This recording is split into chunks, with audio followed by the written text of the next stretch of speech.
video sebelum dimulai, subscribe. Thank you. Oke teman-teman, kali ini aku akan membahas minuman yang sangat populer dan sangat-sangat banyak dan ramai sekali diminati, yaitu minuman Coca-Cola. Dan aku yakin 100% kalau kalian yang lagi nonton video ini, itu kalian udah pernah merasakan yang namanya Coca-Cola. Gak mungkin gak, karena Coca-Cola ini sudah dijual di pedesaan-pedesaan, bahkan di toko-toko kecil. Jadi kalian juga harus tahu kisah di balik kesuksesan Coca-Cola ini. Oke teman-teman, mari kita bahas kisah-kisahnya. Jadi kalian jangan skip, tonton terus videonya biar kalian tahu manfaatnya. Oke, jadi dimulai dari John Pemberton. Jadi John Pemberton ini adalah orang yang pertama kali menemukan Coca-Cola pada abad ke-19. Dan pada awalnya ini adalah sebuah obat yang dipatenkan oleh John Pemberton ini sendiri. Lalu John Pemberton menemukan ide, kemudian menciptakanlah ramuan-ramuan minuman-minuman.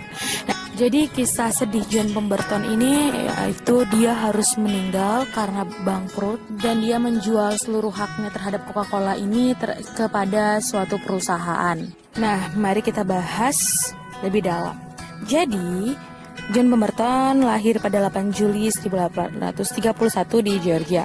Dan dia juga adalah seorang lulusan dari ilmu kedokteran di salah satu universitas.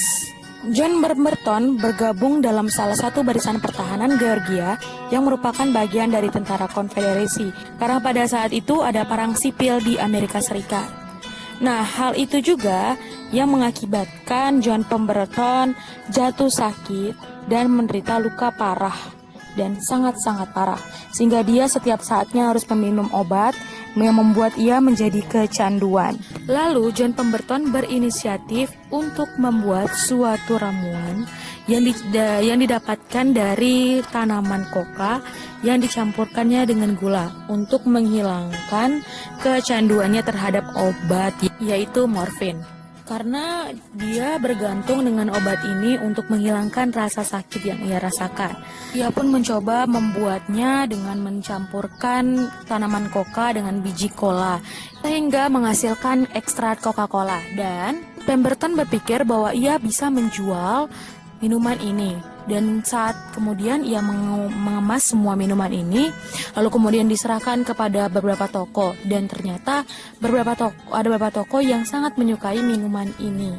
Dan tidak puas sampai di situ saja, John Pemberton terus membuat dan mencampurkan dan mengkombinasikan hal-hal baru ke dalam minumannya, sehingga ia menggandeng dan bekerja sama dengan salah satu pemilik toko obat yang bernama Willis E. Venable.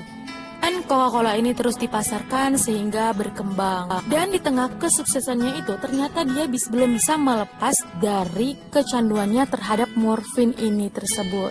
Yang membuat dia harus membeli terus morfin ini dengan harga yang sangat mahal, sehingga pada suatu saat dia jatuh miskin dan bangkrut. John Pemberton ini pun pusing bagaimana lagi untuk menafkahi keluarganya, sehingga dia memilih untuk menjualkan hak dari kepemilikan formula atau minuman ini kepada perusahaan lain untuk menghidupi keluarganya. Nah, kenapa hanya sebagian? Karena John Pemberton itu masih percaya, karena John Pemberton ini kan punya anak. Jadi dia itu percaya kalau misalnya suatu saat nanti anaknya itu bisa memberikan yang terbaik kepada perusahaan Coca-Colanya itu.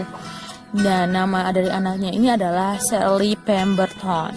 Namun yang sangat disayangkan sekali, anaknya itu Shirley Pemberton, dia tidak sepemikiran seperti ayahnya John Pemberton. Kalau ayahnya itu berusaha dulu baru bisa mendapatkan hasil, namun Shirley ini dia ingin kesuksesan itu langsung mendapatkan uang gitu, uang dengan cepat.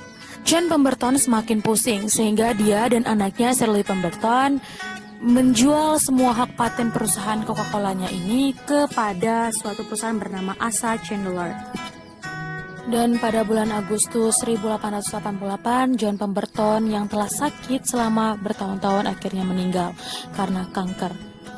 Lalu setelah 6 tahun ayahnya meninggal, John Pemberton pun akhirnya meninggal dunia karena penyalahgunaan salah satu narkoba, yaitu zat adiktif. Seiring dengan perkembangannya waktu, Coca-Cola pun menjadi lebih bagus dan lebih sukses. Yang awalnya Coca-Cola Company sekarang berubah menjadi Coca-Cola Corporation. Nah, jadi perusahaan Coca-Cola Corporation ini pun menjadi perusahaan yang sangat diminati sehingga mencapai kesuksesannya di awal tahun 1891. Dan Coca-Cola ini dipasarkan hampir di seluruh dunia, bahkan di pelosok-pelosok dunia. Oke, mungkin hanya segitu cerita singkatnya. Thank you for watching. Jangan lupa subscribe, like, and share. Thank you.